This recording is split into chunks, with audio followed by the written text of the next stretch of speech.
In this tutorial, we will cover Workspace 1, 2 and 3 of the library application. We will go through each workspace and explain the differences. We assume that you already have a Mediabank account and that you're logged in. We will start with the layout of the application. Whether you use the thumb view, Workspace 1, the list view, Workspace 2, or the properties view, Workspace 3, you will always find the search module on the left side. This is a free text area where you can do Google-style searches. Let's try it. I will get all assets that include the search word in their metadata. You can see that the amount of assets went down. You can clear your search by clicking the X. You can navigate all your saved searches by clicking the Saved Search drop-down menu. These will automatically narrow down your search. To further manage your saved searches, open Smart Search by clicking here. You can choose which searches you would like to see and which ones you would like to hide by clicking the eye icon. For more information about searches, please see our tutorial, The Search Module. This is Workspace 1, where you can see all your assets in a thumb view. You can skim through the scrubbing posters like this, and you can navigate to other pages. If you double-click an asset, you open up a read-only version where you can easily view the asset. The pop-up will display specific information about the selected asset. You can click these buttons to see the next or previous asset's properties. You can also access the properties pop-up by clicking these three dots. If you click on an asset, it turns orange. If you hold your Shift key and select another asset, it will select all the assets in between. You can also choose multiple assets by clicking the assets while using the Command key on a Mac or the Control key on Windows. You can also select assets by clicking an asset title and dragging, similar to a lasso tool. Let's move on to Workspace 2, the list view. This is more of an Excel-style way of displaying your search results. You can simply click the header of the column and it will sort the assets ascending and descending. The third time you click, it will sort back to the default, which is the newest asset at the top. You can choose what columns you would like to see, as well as their width, on the Mediabank dashboard. So let's select an asset and click Workspace 3, the properties.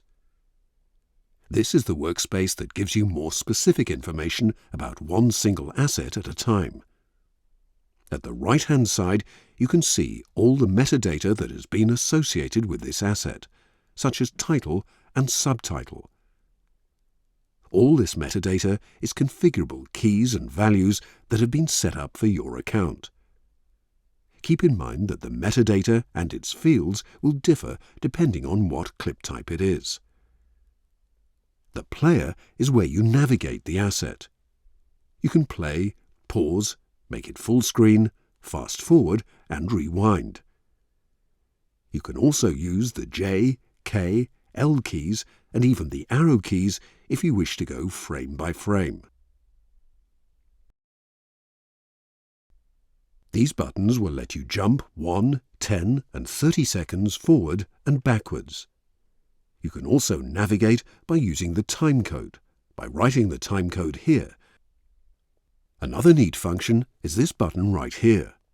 Whenever we have a clip that has multi-audio playback possibilities, it will show up by clicking this button. Underneath the player, there is some configured data about the asset, such as the unique asset ID. Workspace 3 is also where you edit metadata, should you have the permissions to do so. You can either add or edit existing metadata. Assets can be linked together by media IDs. If you choose an asset that has linked assets, all associated assets will automatically show up at the top here. You can also see the linked assets here on the right-hand side.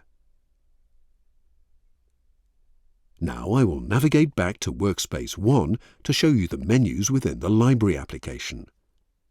If you want to access the asset-specific menu, select a single asset and click on these three lines, popularly known as the hamburger menu.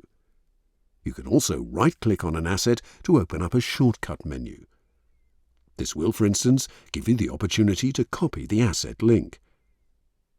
If you want to access the menu for multiple assets, simply select the assets of your choosing and click the main menu at the top.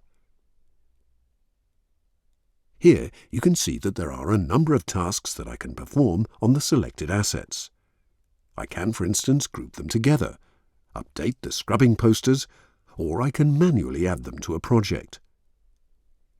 You can add them to an existing project or create a new project. If you create a new project, you can choose whether the project is going to be private, meaning only you can access it, visible for specific user groups within the account, or public for all the users in your account who have access to these assets. If you wish to close out your project, simply click X. The main menu is also where you share assets or clips through Quick Link and mBoxes. Quick Link is an easy way to share your assets via email or through a text message. mBoxes can do transcoding, provide metadata, deliver to S3 infrastructure, an FTP, or even to your editing suites. To learn more about Quick Links and mBoxes, please see our video tutorial on how to share inside and outside of Mediabank. Because I am an administrative user, I can also update proxy, update metadata, restore an asset from backup, or even delete an asset if I have the permission to do so. If you wish to contact support or access documentation, you can click here. There is also a help button at the bottom left corner that can help you find what you're looking for.